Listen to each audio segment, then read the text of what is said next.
പ്രേമിച്ച് കല്യാണം കഴിച്ചു എന്ന് പറയുന്നത് ഒരു വലിയ തെറ്റാണ്. പ്രത്യേകിച്ച് ഒരു മുസ്ലിം കുടുംബത്തിനകത്ത് ജനിച്ചു വളർന്ന എനിക്ക് അത് ഭയങ്കര ഒരു പ്രശ്നം തന്നെ ആയിരുന്നു. എൻ്റെ സ്വർണവും എല്ലാം പണവും ഒക്കെ ആയിട്ട് എൻ്റെ ഹസ്ബൻഡ് ഇവിടെ നിന്ന് പോയി, എന്നെ ഇട്ടിട്ട് പോയി. അയാളുടെ തന്നെ കൊടിയ പീഡനം കാരണം എൻ്റെ രണ്ടാമത്തെ കുഞ്ഞിന് അബോർഷൻ സംഭവിക്കുന്നു. അന്ന് ഞാൻ ആദ്യമായിട്ട് കേട്ട വാക്ക് എന്ന് പറഞ്ഞു കഴിഞ്ഞാൽ കുഞ്ഞിനെ നോക്കാത്തവൻ, വേശ്യ. ഇവള് ചെയ്യുന്ന തൊഴിൽ വേറെയാണ്, നാട്ടുകാരുടെ പറച്ചിലാണ്. ഇവള് ചെയ്യുന്ന തൊഴിൽ വേറെയാണ്. ഇവളുടെ കുടുംബം ഇത്ര ഇതായിട്ട് നിൽക്കുമ്പോഴും ഇവള് ഭയങ്കര വൃത്തികെട്ട രീതിയിലാണ് നടക്കുന്നത്. എൻ്റെ ജീവിതത്തിൽ എനിക്ക് ആദ്യമായിട്ട് എന്നെ പബ്ലിക്കിലിട്ട് പട്ടിയെ പോലെ തല്ലുന്ന ഒരവസ്ഥ എൻ്റെ ജീവിതത്തിൽ ഉണ്ടായത് അന്നാണ്. എത്രയോ ദിവസങ്ങൾ ഞാനെന്ന് പറയുന്ന ആളിന് അധികം മനുഷ്യർക്ക് അറിയാത്ത സമയത്ത് ഞാൻ തെരുവുകളിൽ കിടന്നിട്ടുണ്ട്. ഇന്ന് ദിയാസന എന്ന് പറയുന്ന ഒരാളിന്റെ പേരാണ് വെമ്പായം എന്ന് പറയുന്ന സ്ഥലത്ത് പറയാൻ പറ്റുന്നത്. എനിക്ക് അഭിമാനത്തോടുകൂടി പറയാൻ വേണ്ടി പറ്റും. നമ്മളുടെ ജീവിതത്തിൽ എന്തെങ്കിലുമൊക്കെ ആയി മാറണമെന്നുണ്ടെങ്കിൽ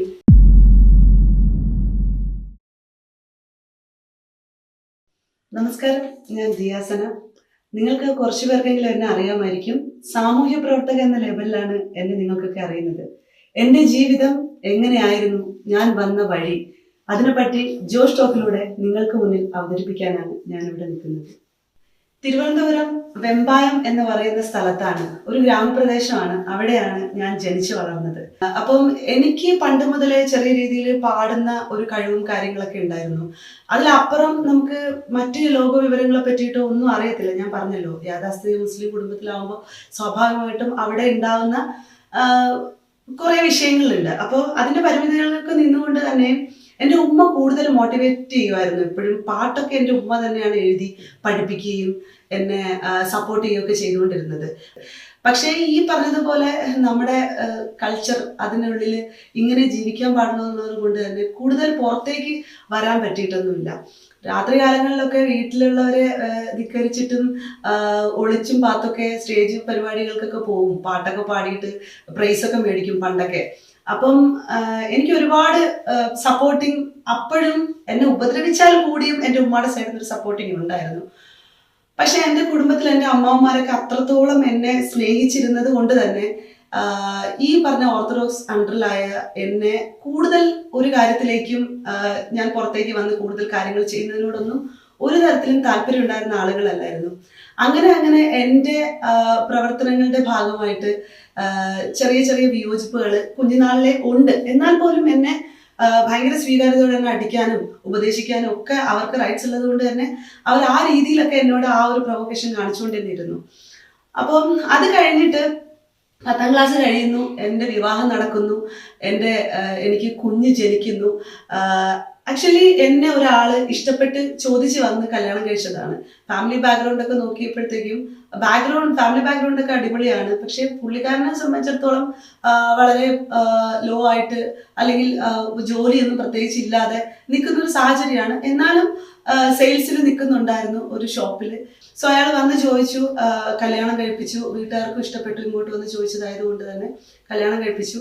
പക്ഷെ നാട് മുഴുവനും എന്നെ ഞാൻ പ്രേമിച്ച് വിവാഹം കഴിച്ചു.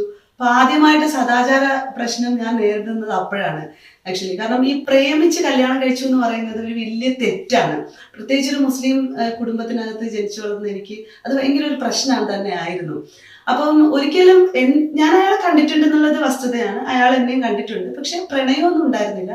വീട്ടിൽ വന്ന് ചോദിച്ചതിന്റെ അടിസ്ഥാനത്തിൽ കല്യാണം കഴിപ്പിക്കുക മാത്രമായിരുന്നു. അങ്ങനെ കല്യാണം കഴിച്ചതിന് ശേഷം ആ കുടുംബജീവിതം അല്ലെങ്കിൽ ആ ഒരു ഫാമിലി ആയിട്ടുള്ള ഒരു കണക്ഷൻ ഒരിക്കലും എൻ്റെ അമ്മമാർക്ക്, അതായത് എൻ്റെ മാമമാർക്ക് ഉൾക്കൊള്ളാൻ പറ്റുന്നതായിരുന്നില്ല. എൻ്റെ ഉമ്മയുടെ സഹോദരങ്ങളായാലും എപ്പോഴും ഉമ്മച്ചിയും ഞാനും ഞങ്ങൾ 2 മക്കളും തമ്മിൽ ഭയങ്കരമായിട്ട് അടിയുണ്ടാക്കാൻ ഭയങ്കരമായിട്ട് അവര് ഇതിന്റെ ഇടയിൽ, കാരണം സാധാരണ മനുഷ്യരാണ്, അവർക്കൊന്നും അതിനെപ്പറ്റിയൊന്നും അറിയത്തില്ല. പക്ഷെ കുടുംബത്തിനകത്തുള്ള അല്ലറ ചില്ലറ തെറ്റുകൾ എന്നൊക്കെ പറയുന്നത് മക്കളെയും അമ്മയും തമ്മിൽ ഭയങ്കരമായിട്ട് അടുപ്പിക്കുക, അങ്ങനെയൊക്കെയുള്ള കുറേ വിഷയങ്ങൾ എൻ്റെ കുടുംബത്തിൽ നിന്ന് പണ്ട് മുതലേ എൻ്റെ കുഞ്ഞുമ്മമാരിൽ നിന്നും എൻ്റെ മാമാരിൽ നിന്നൊക്കെ എനിക്ക് അനുഭവങ്ങൾ ഉണ്ടായിട്ടുണ്ട്. പക്ഷെ അപ്പോഴും ഞാൻ ചിന്തിച്ചുകൊണ്ടിരുന്നതെന്ന് വെച്ചാൽ ഏതെങ്കിലും ഒരു സമയത്ത് അവർക്കത് മനസ്സിലായി, അവർ തിരിച്ചറിഞ്ഞ് അവർ നമ്മളുടെ നോളജിനനുസരിച്ച് അല്ലെങ്കിൽ നമ്മൾ പ്രവർത്തിക്കുന്നതിനെയൊക്കെ മനസ്സിലാക്കി നമ്മൾക്കൊപ്പം ഉണ്ടാവുന്ന എന്ന് വിചാരിച്ചു. പക്ഷെ അവർ ഈ പറഞ്ഞതുപോലെ മെയിൽ ഡൊമിനന്റിങ് സാധനം എൻ്റെ മാമമാർക്ക് ഉള്ളത് കൊണ്ടിട്ടും എന്നെക്കാട്ടിലും ഒരുപാട് എക്സ്പീരിയൻസ് ഉള്ള ആളുകൾ എന്നുള്ളത് കൊണ്ടിട്ടും നമ്മളെ എപ്പോഴും തറയിലേക്ക് അടിച്ചമർത്തുക എന്നുള്ളൊരു ബേസിൽ മാത്രമാണ് നിന്നിരുന്നത്. ഇവിടെ എൻ്റെ ജീവിതത്തിൽ ശരിക്കും പറഞ്ഞു കഴിഞ്ഞാല് ഒരു കണക്കിന് എൻ്റെ കുടുംബം എന്നെ ഇങ്ങനെ മാറ്റി നിർത്തിയത് കൊണ്ട് തന്നെ എനിക്ക് ഇന്ന് ഇവിടെ ഇങ്ങനെ നിൽക്കാനായിട്ട് പറ്റുന്നു എന്നുള്ളതാണ് വസ്തുത എന്ന് പറയുന്നത്.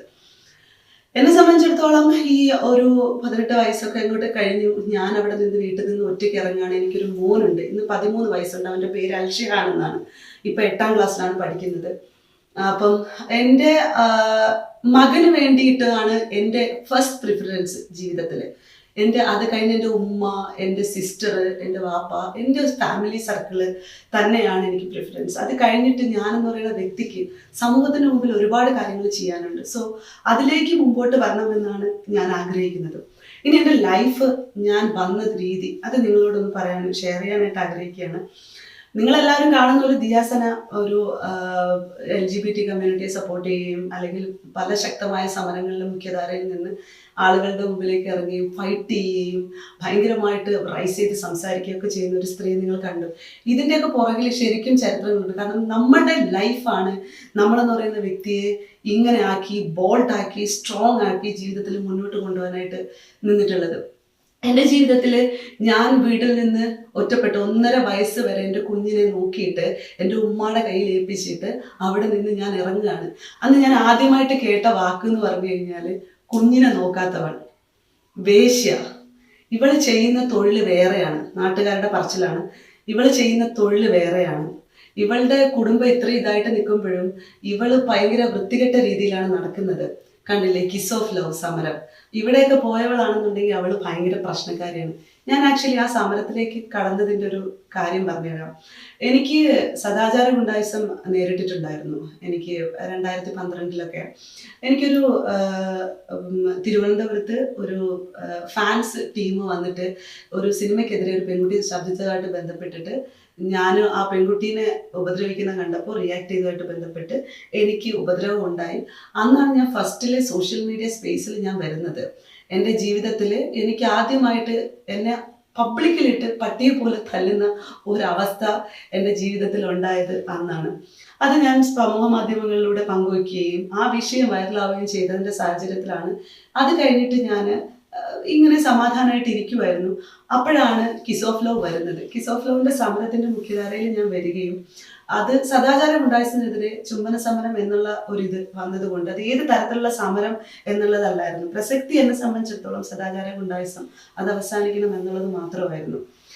അപ്പോൾ ജീവിതത്തിൽ വീട്ടിൽ നിന്ന് പുറത്തിറങ്ങുന്ന സമയത്ത് ശരിക്കും തെരുവോരങ്ങളിൽ കിടക്കുന്ന മനുഷ്യരെ കാണുകയും അവരെ പറ്റിയിട്ട് അവരുടെ ജീവിതാനുഭവങ്ങൾ അറിയുകയും എന്നാൽ കഴിയുന്നത് 50 രൂപയാണെങ്കിൽ 50 രൂപ അതിൽ എന്ത് വാങ്ങിക്കാൻ പറ്റുമോ ഞാൻ വാങ്ങിക്കും. ഞാൻ അവരുടെ കൂടെ പോയിരുന്ന് തിന്നും, അവർക്കൊരു സോപ്പൊക്കെ മേടിച്ച് കുളിപ്പിച്ച് കൊടുക്കും. ഞാൻ എൻ്റെ പ്രശ്നങ്ങൾ മറയ്ക്കാൻ വേണ്ടിയിട്ട്, എൻ്റെ ജീവിതത്തിൻ്റെ തിക്താനുഭവങ്ങൾ മറയ്ക്കാൻ വേണ്ടിയിട്ട്, എൻ്റെ ഹസ്ബൻഡിൽ നിന്നുള്ള പീഡനമായിക്കോട്ടെ, എൻ്റെ കുടുംബത്തിൽ നിന്നുള്ള പീഡനമായിക്കോട്ടെ, ഇതൊക്കെ മറയ്ക്കാൻ വേണ്ടിയിട്ട്, എനിക്ക് മറ്റുള്ളവരുടെ ജീവിതം അറിയാൻ വേണ്ടിയിട്ട് ഞാൻ അവർക്കൊപ്പം ചേരുമായിരുന്നു. ഞാൻ പലപ്പോഴും ഈ പറഞ്ഞതുപോലെ അവരുടെ കൂടെ ഇറങ്ങുമ്പോൾ അന്നൊന്നും എനിക്ക് വലിയ സൗഹൃദങ്ങളൊന്നുമില്ല. അപ്പം ഞാനിങ്ങനെ തെരുവോരങ്ങളിൽ കിടക്കുന്ന മനുഷ്യരെന്തായാലും എന്നെക്കാട്ടിലും താഴ്ന്ന മനുഷ്യരെന്ന് ഞാൻ സ്വയം മനസ്സിലാക്കുകയാണ്, കരുതിയിട്ടാണ് ഞാൻ അവരുടെ അടുത്തേക്ക് പോകുന്നത് അന്നത്തെ സമയത്ത്. അപ്പം ഞാൻ അവരുടെ അടുത്തേക്ക് പോകുന്നു. എൻ്റെ കയ്യിൽ ഒരു ബെഡ്ഷീറ്റൊക്കെ ഉണ്ടാവും. ഞാൻ തന്നെ അവിടെ തന്നെ ഇതുപോലെ ഇവർ കിടക്കുന്ന പോലെ മുഖമൊക്കെ മൂടിയിട്ട് ഇവർ കിടക്കുന്നതിൻ്റെ അടുത്തായിട്ട് ഞാൻ കിടക്കും. എത്രയോ ദിവസങ്ങൾ ഞാനെന്ന് പറയുന്ന ആളിനെ അധികം മനുഷ്യർക്ക് അറിയാത്ത സമയത്ത് ഞാൻ തെരുവുകളിൽ കിടന്നിട്ടുണ്ട്. ഞാൻ അവിടെ നിന്ന് തിരിച്ചു വരുന്നത് നേരെ എറണാകുളത്തേക്കാണ്. എറണാകുളത്ത് വരുമ്പോഴത്തേക്കും എൻ്റെ ഒരു പഴയ സുഹൃത്ത് വഴി, അത് ഞാനിങ്ങനെ ഓർക്കുട്ടിൽ പരിചയപ്പെട്ടിട്ടാണ് ഞാൻ ആ സമയത്ത് വരുന്നത്. പഴയ ഒരു സുഹൃത്ത്, ഓർക്കുട്ട് വഴിയുള്ള സുഹൃത്താണ്. പിന്നെ ഫേസ്ബുക്കിൽ മെസ്സേജ് അയച്ചിട്ട് ഞാൻ വരികയാണ്. വരുമ്പോൾ ഈ വ്യക്തി എന്നോട് പറഞ്ഞു, എനിക്ക് ക്വാളിഫിക്കേഷൻ അധികമായിട്ടില്ല, ഞാൻ പിന്നീടാണ് +2 വരെയെങ്കിലും ഒക്കെ എഴുതിയെടുത്തത്, അപ്പോൾ ക്വാളിഫിക്കേഷൻ ഒന്നുമില്ല, അപ്പം എനിക്ക് പ്രത്യേകിച്ച് ജോലിയൊന്നും പറ്റുന്നില്ല. അപ്പം ഞാൻ എൻ്റെ ഒരു കൂട്ടുകാരുടെ വീട്ടിലുണ്ട്. എൻ്റെ വീട്ടിൽ ഇതുവരെയ്ക്ക് എൻ്റെ ഉമ്മാക്കോ എൻ്റെ കുടുംബത്തിനോ അറിയാത്തൊരു പ്രശ്നമാണിത് ഞാനിപ്പോൾ പറയുന്നത്. ഞാൻ എൻ്റെ കൂട്ടുകാരുടെ വീട്ടിൽ അവളുടെ അമ്മേനെ നോക്കാൻ വേണ്ടിയിട്ട് ഞാൻ നിന്ന് മാസം 6000 രൂപ എനിക്ക് കിട്ടുമായിരുന്നു. അവരെനിക്ക് കിടക്കാൻ സ്പേസ് തരുമായിരുന്നു. അപ്പം ഞാൻ അവിടെ നിന്നിട്ട് കുറെ കഷ്ടപ്പെട്ടിട്ടുണ്ട്. അപ്പൊ ഉമ്മച്ചിയുടെ അടുത്ത് ഞാൻ പറയുന്നുണ്ട്, ഞാനിവിടെ വേറെ ഫ്ലാറ്റിലാണ് താമസിക്കുന്നത്, ഞാൻ ഇങ്ങനെയാണ് എന്നൊക്കെ പറഞ്ഞിട്ട് ഞാൻ എന്നെ കൊണ്ട് പറ്റുന്ന ഹെൽപ്പും കാര്യങ്ങളൊക്കെ ഞാൻ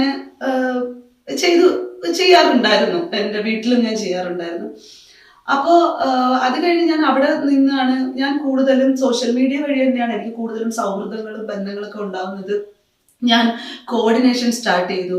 ഞാൻ ഓഡിയൻസിന് അറേഞ്ച് ചെയ്ത് കൊടുക്കുമായിരുന്നു. അപ്പോൾ അങ്ങനെയൊക്കെ ഇരിക്കുന്ന സമയത്താണ് ഞാൻ ഈ ട്രാൻസ്ജെൻഡേഴ്സ് ആയിട്ടുള്ള ആളുകളെ കാണുന്നത്. ഞാനിങ്ങനെ ഒരു പ്രൈവറ്റ് ചാനലിന്റെ ഷോ ആയിട്ട് ബന്ധപ്പെട്ടിട്ട് കോമഡി പ്രോഗ്രാം, അതിനകത്ത് ഈ പറഞ്ഞ പോലെ ട്രാൻസ്ജെൻഡേഴ്സിനെ കാണുകയും അവിടെ നിന്ന് ഞാൻ സൂര്യമമ്മേനെയും ശ്യാമേനെയും അപൂർവനെയൊക്കെ പരിചയപ്പെടുകയും അവരുടെ അടുത്ത് നിന്ന് ഞാൻ കൂടുതലായിട്ട് ഈ ട്രാൻസ്ജെൻഡേഴ്സിനെ പറ്റി പഠിക്കുക. അന്ന് ട്രാൻസ്ജെൻഡർ എന്ന് പറയുന്ന പേരൊന്നുമില്ല, ഞാൻ അവരെ പറ്റി പഠിക്കുമ്പോൾ പേരൊന്നുമില്ല. അങ്ങനെ ഇരിക്കുമ്പോൾ അവരുടെ അടുത്ത് ചോദിക്കുകയും അവരെനിക്ക് കൂടുതൽ കാര്യങ്ങൾ പറഞ്ഞു തരും. പിന്നെ ഞാൻ തന്നെ റിസ്ക് എടുത്തിട്ട് ഈ MSWs ആയിട്ടുള്ളയും FSWs ആയിട്ടുള്ളയും MSM ആയിട്ടുള്ളയും FSWs ആയിട്ടുള്ള ആളുകളെയും ഒക്കെ അവരുടെയൊക്കെ ഓരോ സ്പേസുകൾ ഞാൻ കണ്ടുപിടിക്കുകയും അവരുടെ അടുത്ത് പോയി കാര്യങ്ങളെ പറ്റി പഠിക്കുകയും നളിനി ജമീല ചേച്ചിനെ പോലുള്ള ആളുകളോട് അവരുടെ അനുഭവങ്ങളും ജീവിതാനുഭവങ്ങളെ പറ്റി പഠിക്കുകയും അപ്പം അതിൻ്റെ ഇടയിൽ തന്നെ പല പല സമരങ്ങളും ഈ പറഞ്ഞ ദളിത് മൂവ്മെന്റിന് വേണ്ടിയിട്ടായിക്കോട്ടെ, അല്ലെങ്കിൽ ന്യൂനപക്ഷ മനുഷ്യർക്ക് വേണ്ടിയിട്ടുള്ള പല സമരങ്ങൾക്കും നമ്മുടെ അവകാശ പോരാട്ടങ്ങൾക്കും പുരോഗമന ആവശ്യങ്ങൾക്കും ഒക്കെ ആയിട്ട് ഒരുപാട് സമരങ്ങളിൽ ഇതിൻ്റെ ഇടയിൽ പങ്കെടുക്കുകയും കൂടുതലും ഈ പറഞ്ഞ പോലെ LGBT കമ്മ്യൂണിറ്റിയുടെ ഇടയിലേക്ക് ഞാൻ വരികയും ഏറ്റവും കൂടുതൽ, കാരണം അവരെ ആരുമില്ല അവർക്ക് സഹായത്തിന് വേണ്ടിയിട്ട്. അതുകൊണ്ട് തന്നെ എനിക്ക് അത്തരം മനുഷ്യരോട് ഭയങ്കരമായിട്ടുള്ള ബഹുമാനവും ഇഷ്ടവും. എനിക്ക് ഇന്നും എനിക്കൊരു വിഷയം വന്നു കഴിഞ്ഞാൽ ഒരു 10 ട്രാൻസ്ജെൻഡേഴ്സ്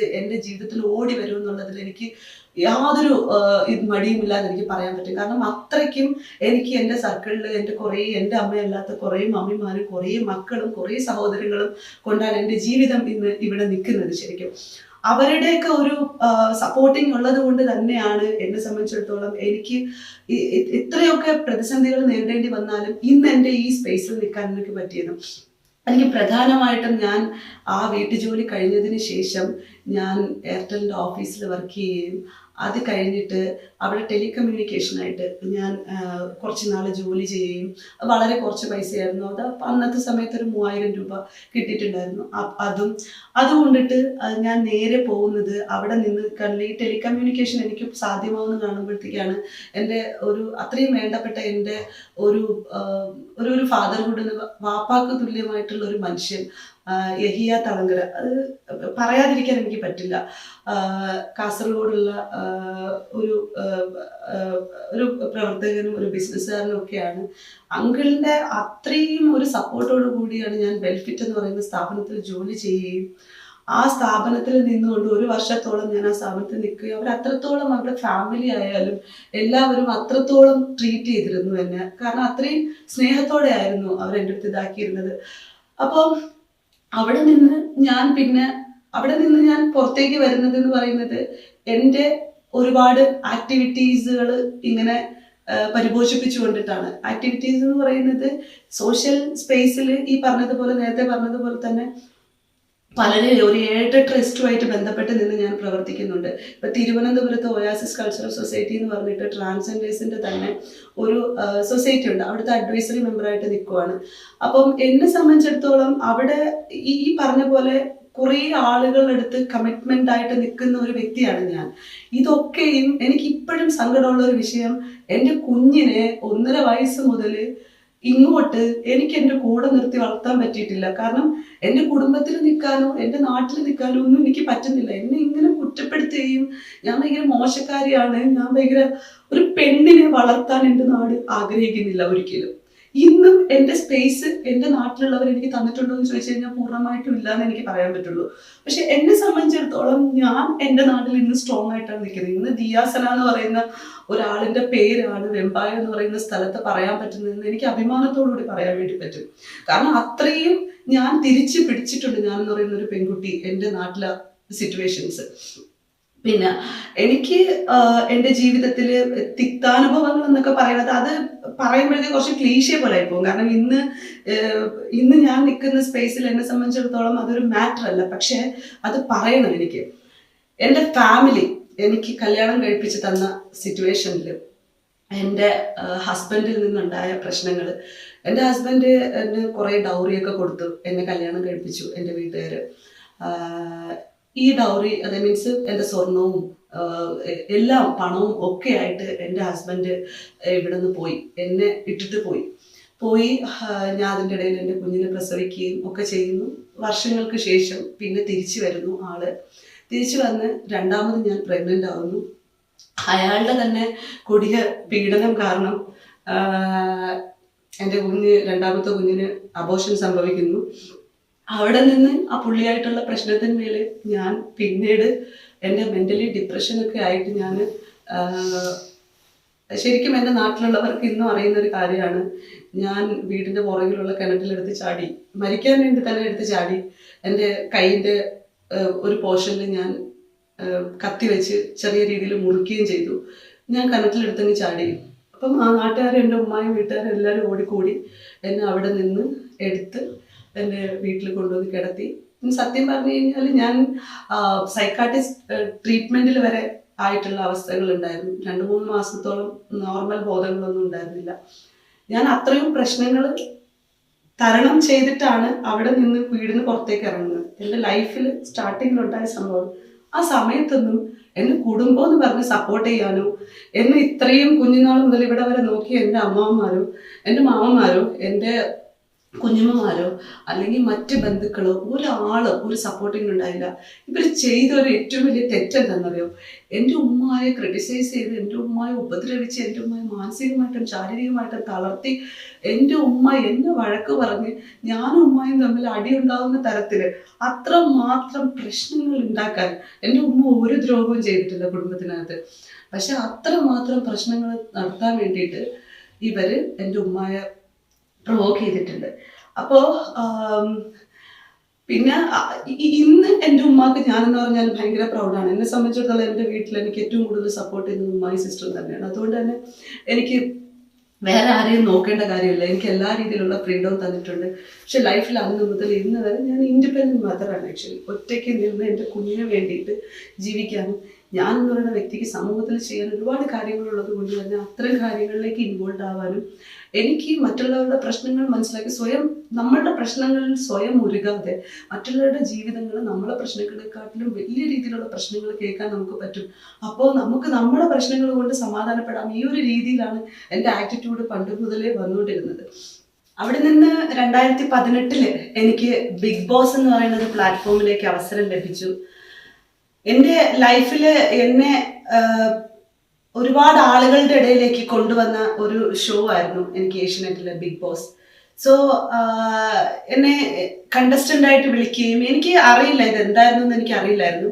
കണ്ടസ്റ്റൻ്റ് ആയിട്ട് വിളിക്കുകയും ഞാൻ അതിൽ പോവുകയും, എന്നെ സംബന്ധിച്ച് എൻ്റെ ലൈഫിനെ പറ്റിയിട്ടൊക്കെ എനിക്ക് കുറേ അധികം കാര്യങ്ങൾ കുറച്ചെങ്കിലുമൊക്കെ ആളുകളുടെ ഇടയിലേക്ക് എനിക്ക് കമ്മ്യൂണിക്കേറ്റ് ചെയ്യാൻ സാധിച്ചു. ഞാൻ ഇതുവരെയ്ക്കും ഞങ്ങളുടെ എപ്പിസോഡൊന്നും കണ്ടിട്ടില്ല. പക്ഷെ കുറേ കാര്യങ്ങൾ ഞാൻ ആ വീടിനുള്ളിൽ അവിടെയുള്ള മറ്റ് ആളുകളുമായിട്ടൊക്കെ ഷെയർ ചെയ്ത് എനിക്കൊന്ന് കുറച്ചൊക്കെ സാധനങ്ങൾ പുറത്തേക്ക് വന്നിട്ടുണ്ട്. അപ്പം എന്നെ സംബന്ധിച്ച് എനിക്ക് ആ ഒരു ഷോ എൻ്റെ ലൈഫിൻ്റെ ഏറ്റവും വലിയ ഒരു അച്ചീവ്മെൻ്റ് ആണ് ശരിക്കും എനിക്ക് ആ ഒരു ഷോ കിട്ടിയത്. അതിനുശേഷം എനിക്ക് അവിടെ നിന്ന് ഇങ്ങോട്ട് ഞാൻ ഇതൊക്കെ ആണെങ്കിലും ഈ കോർഡിനേഷൻ്റെ ഭാഗമായിട്ടൊക്കെ നിൽക്കുന്നത് കൊണ്ട് തന്നെ എനിക്ക് ചെറിയ ചെറിയ ഇവൻറ്റ്സുകളൊക്കെ ചെയ്യാൻ സാധിച്ചിട്ടുണ്ട്. ഞാൻ ആങ്കറിങ് ചെയ്യും. അപ്പോൾ എനിക്ക് ഒരുപാട് കാര്യങ്ങൾ എനിക്ക് ചെയ്യാൻ പറ്റുമെന്നും ഒക്കെ ഞാൻ മനസ്സിലാക്കുന്നത് എനിക്ക് ഒരുപാട് സൗഹൃദങ്ങളും പുറത്തേക്കൊക്കെ വന്ന് ആളുകളായിട്ട് ഇൻട്രാക്ട് ചെയ്ത് ഒരുപാട് ജീവിതാനുഭവങ്ങൾ ഈ പറയണമെങ്കിലും നമ്മൾ വീട്ടിൽ നിന്ന് പുറത്ത് വരുമ്പോൾ കുടുംബത്തിൽ നിന്ന് മാത്രമുള്ള പ്രശ്നങ്ങളല്ല നമുക്കുള്ളത്. നമുക്ക് പുറത്ത് ഈ പറഞ്ഞതുപോലെ നമ്മൾ ഓരോ വിഷയങ്ങളിലേക്ക് ഇൻവോൾവ് ആവുമ്പോഴും ഓരോരുത്തരുടെ ലൈഫിൽ അവർക്ക് വേണ്ടിയിട്ട് സംസാരിക്കുമ്പോഴും വ്യക്തിപരമായിട്ടുള്ള ജീവിതത്തിൻ്റെ അകത്തും ഒക്കെ പൊതുസമൂഹത്തിന് വേണ്ടിയിട്ടുള്ള എല്ലാ വിഷയങ്ങളിലും ഇടപെടാൻ സാധിക്കുകയൊക്കെ ചെയ്യുമ്പോൾ നമുക്ക് ഒരുപാട് പ്രശ്നങ്ങൾ ഉണ്ടാവാറുണ്ട്. അപ്പം അത്രത്തോളം പ്രശ്നങ്ങളിൽ കൂടെ നമ്മൾ ഇന്ന് ഞാൻ നിൽക്കുന്നത് എന്ന് പറഞ്ഞാൽ എൻ്റെതായിട്ട് ഞാൻ ഒറ്റയ്ക്ക് കഷ്ടപ്പെട്ട് കൊണ്ടുവന്ന ഒരു സ്പേസിലാണ്. ഒരാളിൻ്റെയും തുണയിലോ ഒന്നിലോ അല്ല. എനിക്ക് എൻ്റെ ധൈര്യം, എൻ്റെ ഉമ്മ തന്ന ധൈര്യം മാത്രമാണ് എനിക്ക് ശരിക്കും ഈ പറഞ്ഞതുപോലെ എൻ്റെ കുറേ സൗഹൃദങ്ങൾ എനിക്ക് ഒരിക്കലും അത് മറക്കാൻ പറ്റില്ല. കാരണം എനിക്ക് പലതരത്തിൽ സൗഹൃദങ്ങൾ ജീവിതത്തിലുണ്ട്. ഇന്ന് ഞാൻ എന്ത് സമ്പാദിച്ചു എന്ന് എൻ്റെ അടുത്ത് ചോദിച്ചു കഴിഞ്ഞാൽ ഞാൻ ഏറ്റവും കൂടുതൽ പറയും ഞാൻ ഒരുപാട് സൗഹൃദങ്ങൾ സമ്പാദിച്ചു. കാരണം ഇന്ന് ദിയാസന എന്ന് പറയുന്ന വ്യക്തി ഈ സമൂഹത്തിൽ ഉണ്ടെങ്കിൽ അതിന് കാരണക്കാരെന്ന് പറയുന്നത് എൻ്റെ നല്ല സുഹൃത്തുക്കളാണ്.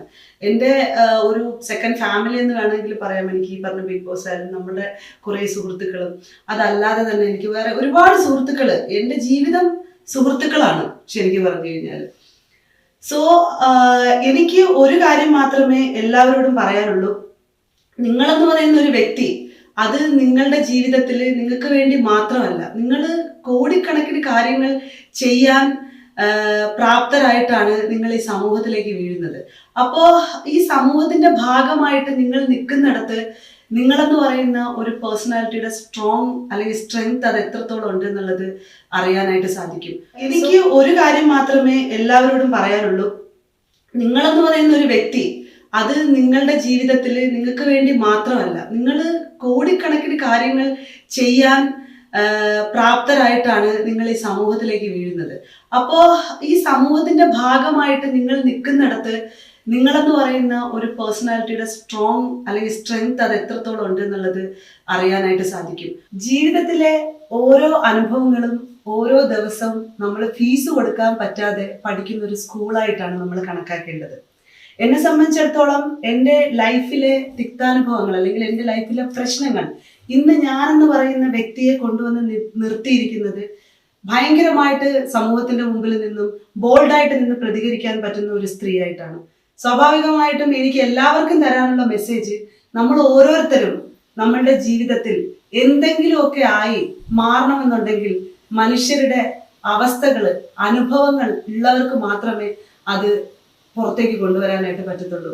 അതുകൊണ്ട് നിങ്ങൾ ഓരോരുത്തരും അതിനുവേണ്ടി ശ്രമിക്കണം. എന്നെ സംബന്ധിച്ച് എനിക്ക് എൻ്റെ ലൈഫിൽ ഇന്ന് എനിക്ക് ഏറ്റവും ഇമ്പോർട്ടൻ്റ് ആയിട്ടുള്ളത് എൻ്റെ കുഞ്ഞാണ്. ഞാൻ എൻ്റെ കുഞ്ഞിനെ ഒറ്റയ്ക്ക് ഒരു സ്ത്രീ എന്നുള്ള രീതിയിൽ നോക്കുന്നു എന്നുള്ള ആത്മവിശ്വാസത്തിൽ തന്നെയാണ് മുമ്പോട്ട് പോയിക്കൊണ്ടിരിക്കുന്നത്. എൻ്റെ ജീവിതത്തിൽ ഇനിയും മുന്നോട്ടുള്ളതിന് എൻ്റെ വീട്ടുകാരും എൻ്റെ സുഹൃത്തുക്കളും എൻ്റെ മകനും കൂടെ ഉണ്ടാവും എന്നുള്ള വിശ്വാസത്തിലാണ് ഞാൻ. സോ ഈ ജോഷ് ടോക്കിൽ നിങ്ങൾ എല്ലാവരും എന്നെ കേട്ടുകൊണ്ടിരുന്നിട്ടുണ്ടെങ്കിൽ അതിലെല്ലാവർക്കും thank you so much. Thank U.